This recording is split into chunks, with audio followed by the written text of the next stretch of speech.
You're being recorded. Oh, good. No more announcement. Okay. Really happy to see everybody. Thanks for showing up. Um, let's see. Well, I guess what I want to talk about today is just for the record, for the date, it's March 1st, 2026. And so it's Soto Zen, and it's Sunday afternoon. So, what I've been thinking about was, I guess the title of my talk is The Koan of Generosity and Receiving. So, I wanted to talk about that today.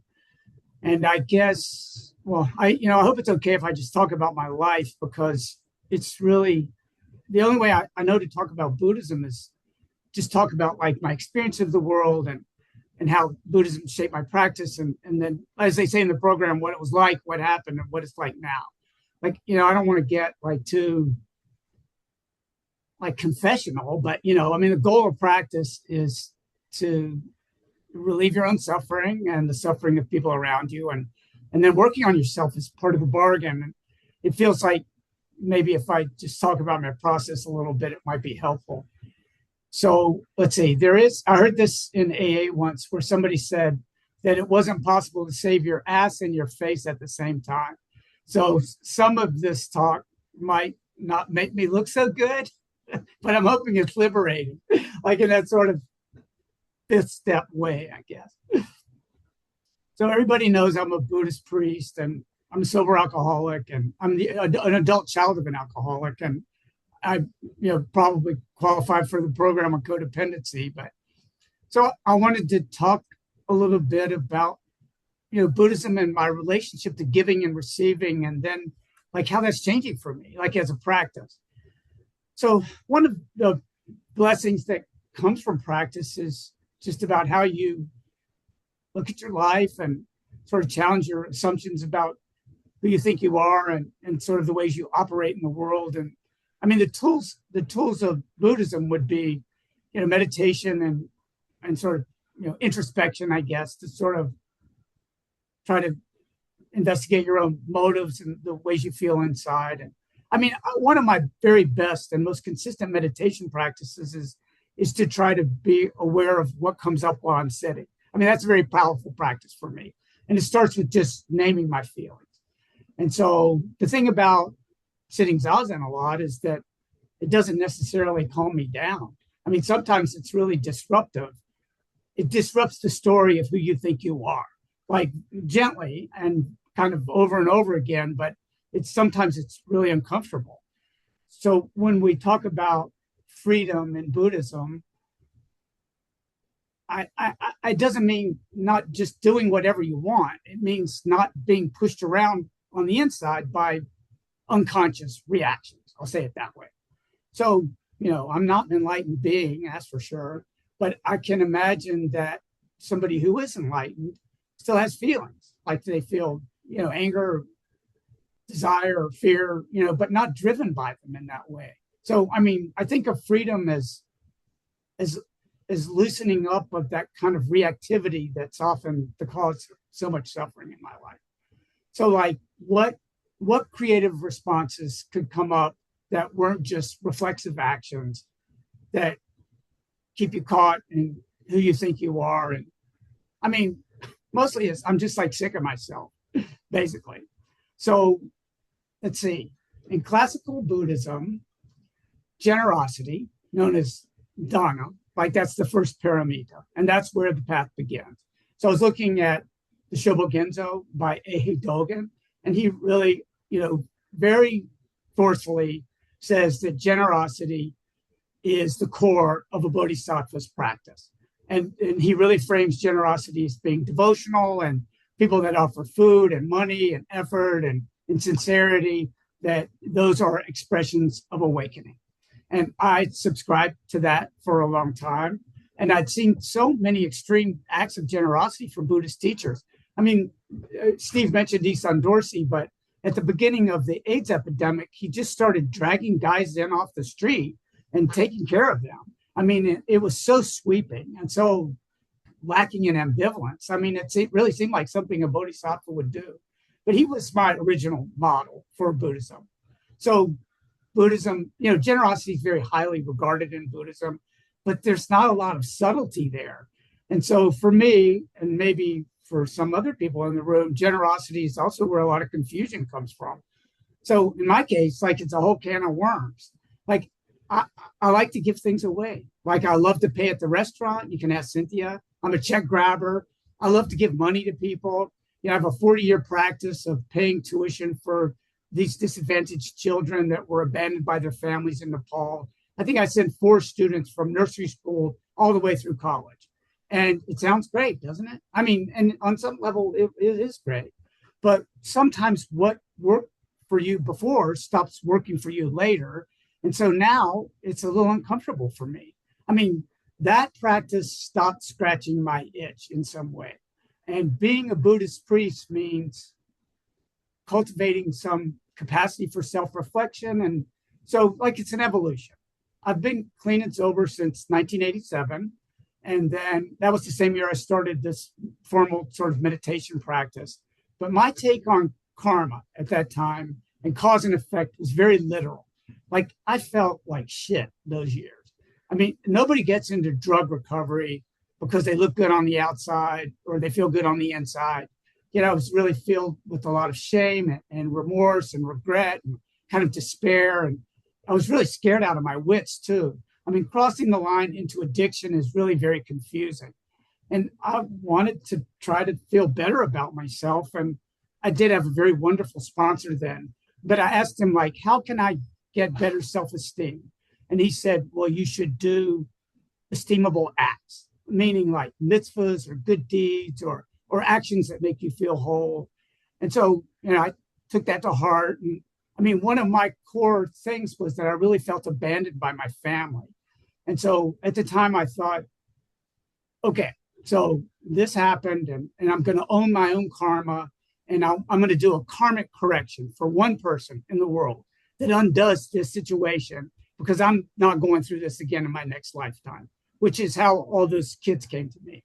So they went to a Tibetan Buddhist school in Kathmandu, and I developed a relationship with each one of them. And they'd all been abandoned by their family, mostly out of poverty. I mean, it was always a situation like, you know, there's 13 kids and the parents gather firewood for a living or something. I mean, they couldn't feed them. So that practice on one level is really wonderful. But when I look more deeply at my own conditioning, which is where the practice should take you, I can see now that I kind of lean towards being overly responsible for almost anything that goes wrong in the world. And that's a type of ego inflation. I mean, I'm really like not that important, but I learned that in my original family. Like I'd grown up in a dysfunctional family. And on some level, I felt really responsible for my mother's alcoholism and my father's anorexia, his eventual suicide. I mean, and it's really easy for me to feel responsible. I mean, I felt responsible for them without considering the family dynamics. Like I've come to learn that children often feel responsible for their parents, but that was the karmic curriculum of my childhood. And in my family, I was the identified patient, meaning like in dysfunctional families, people take on different roles. But in my family, I was, you know, the scapegoat or the black sheep. And I actually thought when I got clean and sober that my family would be healed if I stopped using. But I'd grown up in a world where there was no structure, no scaffolding, no guardrails. And I started using drugs when I was like 12 or 13 years old. And you know, I identified as being gay, like even before Stonewall happened. Like my father just lost his mind over that one. But I really carried the pain for my family. I mean, in that kind of a system, the emotional pressure has to go somewhere. And it kind of gets put on one person. And that just happened to be lucky me, you know, but also I should say this, but being that person is kind of a stereotype. And I should cop to the fact that I climbed into it. You know, believe me, I was a teenage nightmare. I mean, I was a hellraiser. You know, I was a bad boy. I mean, I never really had a good heart, but, you know, I was pushing the boundaries in the name of being, you know, fun loving, I guess. I mean, in psychology, they call that, I think, introjection. That's where you swallow other people's beliefs about you. Like they become your inner voice. So even today, like I'm clean and sober almost 40 years. my family starts acting like Linda Blair in The fucking Exorcist when I show up there. I mean, all the tension under the surface rises. I mean, even when I'm like the most polite, the most gracious you can imagine, the last time I went to my hometown, all I had to do was knock on the door. And then my mother's boyfriend had a psychotic break and the cops came. And I mean, it was like my whole childhood was reproduced in like 15 minutes. I mean, it was ridiculous. So, I mean, looking back, I can see that when I got into recovery, it was really as if I was trying to atone for my addiction in some way. That's way beyond personal responsibility. And I really thought that if I got clean and sober, that it was going to fix my family and then the story was going to end well. And it didn't. I promise you that. So, I mean, the thing about that is like feeling that I needed to redeem myself in some way. So, just instead of just feeling like I was, worthy of love and healing, just like because I was a human being. I mean, my whole trip in recovery has been, keeping track of all the ways that I'm being good so that, I want, whatever. I mean, it's a complicated story, but it gets tricky because it's not always easy to see your motives in the world, especially when you're me and my capacity for self-deception is like really like a confounding variable. I mean, and then one other thing is that I am the son of 1,000 doctors. Like on my father's side, like my father was a neurosurgeon, my uncle's an orthopedic surgeon. Like you can trace my grandfather's a doctor all the way back to the Civil War. Every single male in my family was a doctor. But at the core of that side of my family's identity is this idea of self-sacrifice. Like his thing is, I take care of everyone, because then, I'll never need anybody. So his thing is like, don't show me your vulnerability. Don't just show me your accomplishments. So like in always be in the power position, and giving, it has that quality to it. So, saying no was kind of thought of as being selfish. So I would say it this way. That kind of virtue in my family or caretaking or being a giver was like what you traded was care for acceptance. I'll take care of you so you don't have to take care of me. I mean, that was the relationship. And so in a system where people are kind of emotionally unavailable, that was a strategy for staying lovable in my family. Now, I can't say I endorsed all those ways of being, but it's really kind of the karmic stew that I grew up in, and it might have rubbed off on me. I'll say it that way. And then also, caregiving comes easy to me. I mean, I worked at a hospital for 30 years and like I was good at that, it's natural. But so what's that got to do with generosity? The problem is that it doesn't satisfy me like it used to. I mean, anytime a behavior becomes very reflexive, then you lost your way because being free means being free to respond in a situation creatively as it comes up. Like in Buddhism, freedom means the capacity to meet each moment freshly. So, but I'm like a one-trick pony. It's like I was trained from birth to never ask for anything, always be the giver. And that kind of it's a identity strategy or something. So like what started out as an adaptation, how can I say it this way? The caretaker in me was formed in chaos. I'll say it like that. Or even the achiever in me came from the sense of everything's very unpredictable. So the thing about giving things away is, I mean, I like it. I mean, I have to say, I love to give away money.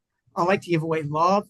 There is this feeling of your heart opening and you want to give everything away, like everything in the store. I mean, that's there's a part of me that's always a little bit on LSD in that way, like kind of wide open, like that plane of consciousness where nobody owns anything. And I'm not embarrassed by that. I mean, that's a part of me that's very pure and I'm okay with that. And then also just biologically, your brain is wired for giving, I think, in that there's a thing called helper's high where, it's like neurotransmitters like dopamine and endorphins and I think oxytocin or something go, it feels good to help other people. I mean, that's the thing. So there's that. But for me personally, like on the psychological level, like I felt so powerless in my early life that I think giving things away it gave me a sense of agency in the world. Like I have something to offer, and it kind of gave me some dignity and like a feeling of like feeling confident in the world. So I like that. And then also, it's fun to create connection with other people. Like giving does build bridges with other people. It says like I see you and you're not alone, and then in return you feel seen back, and then connection feels kind of nourishing. I think it's wonderful. But I mean, on the surface, it sounds great, doesn't it? It's wonderful. But the problem is that because if you're here in this room, you're already a consciousness freak. And because the practice of meditation asks you to check in with yourself, I noticed that my generosity is sometimes tinged with some other quality. For example, I'm not as nice as I thought I was. I mean, the thing about our practice is that anything you start focusing on starts to enlarge.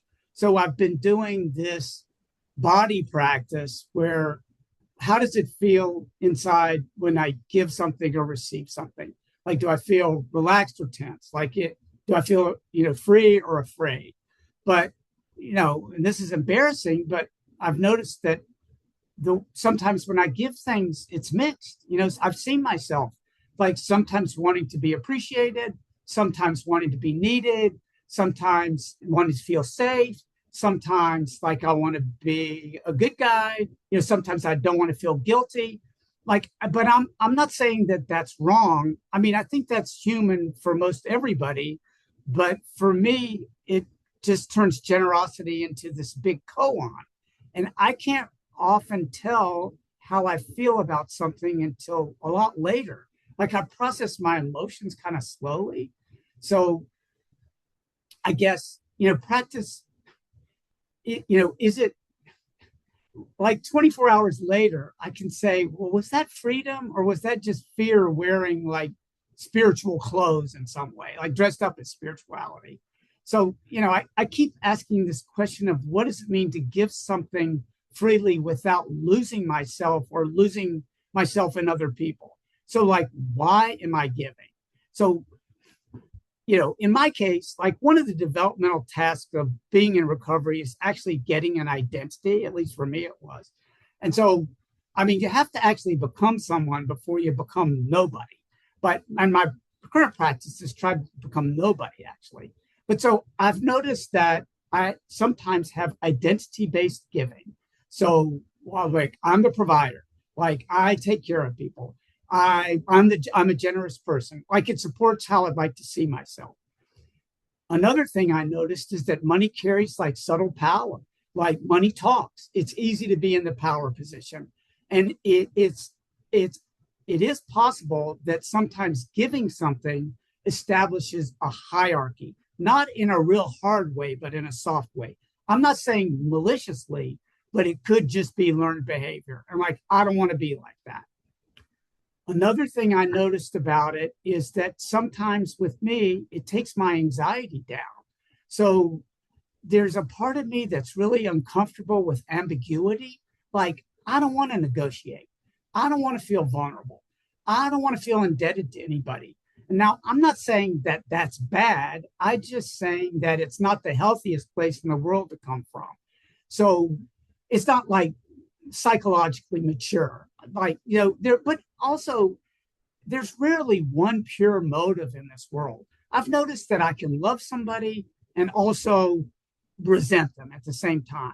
I can help somebody and sometimes I want validation. Like so I've been able to forgive people for things, but I still feel hurt. So, it's just a mixed bag in this world with feelings, but I don't want to be a person that just has one answer for every occasion because it doesn't feel very healthy to me. There's a story, a Bodhidharma story it's a very famous story, and it goes like this. Emperor Wu says to Bodhidharma, I've built temples, I supported monks, I've given so much, what merit have I gained? And Bodhidharma says, no merit. Like, I don't think he's trying to be insulting, but I think he's trying to free him up in some way. Like he's saying, like, if you're giving things in order to become someone, you're already trapped because no merit means like you don't have to justify your life and like you already belong. So for an adult child of an alcoholic and for people in recovery, that gets kind of deep because there's a part of me that's still making a list of all the ways I've redeemed myself in my life. Like, I went to 12 years of college and I stayed sober and I worked in a hospital for 30 years taking care of sick people. And all of that is great. And I don't think I would have done things differently, but I'm kind of sick of myself. Like, no merit means like I don't need credit. Like, I was already okay, but like I've been had in some way. I bought a belief system in which I would always be paying for just being a human being. And I don't want to have to earn something to just belong in the world. So, it's a practice. What can I say? There seems to be like a spectrum of giving. Like if you looked at it like this, and now at the worst end of the spectrum, you could say that giving was about control, like fixing things, like being motivated to solve problems because it solved my own anxiety. Like, and what I've been learning lately is that sometimes it's okay to just let people struggle, even if you love them. Like this feeling that's a real red flag for me is if I don't intervene, something bad is going to happen. So that's sometimes not giving is a kind of generosity. So lately, I've just been not enabling some people and not over functioning. And so that's good for me. So also there's this feeling of giving just for validation. Like that's more towards the middle. Like you want to be appreciated or be needed, but and that's partly dependent on recognition or gratitude from somebody, but that's weird too. There's also giving something with this expectation of getting something in return. So, there's a hook attached, like you want to be appreciated, or it's about loyalty or agreement or something like that. Now, at the healthy end of the spectrum, there's like freedom in action. Like I have something to offer and you can take it or not, but the way it feels in my body is more like warmth or space or ease. And that's very selfless giving, I think. That's like, I think there's part of the meal chant. It's about no giver, no gift, no receiver. That's kind of like there's a Buddhist understanding of interdependence. So that's very pure, I think. So, I don't know if like my goal is to be perfectly pure in every situation, but I do want to have more awareness about like what's driving me. And then the last thing, because I sort of talked too long, is that one of the best gifts I ever got in recovery and in my life would be the presence of people. Like when Ram Dass was alive, I had a lot of concentrated sort of exposure to him. But I went to his house a few times. We traded letters, and I went to his Sunday satsang thing. But his gift was to be able to turn the room into this field of permission, really unconditional acceptance. And I think it's what psychologists would call secure attachment, meaning that there was just his presence and that feeling of unconditional love was like so deeply moving to me. So anyway, I'm working hard on trying to be different, like to be less defended and try to receive things from people and trying to bowing to interdependence in some way because, I want to be a psychologically healthy person and a honest and upright like Buddhist practitioner. And so anyway, that's all I want to say. Thanks for listening.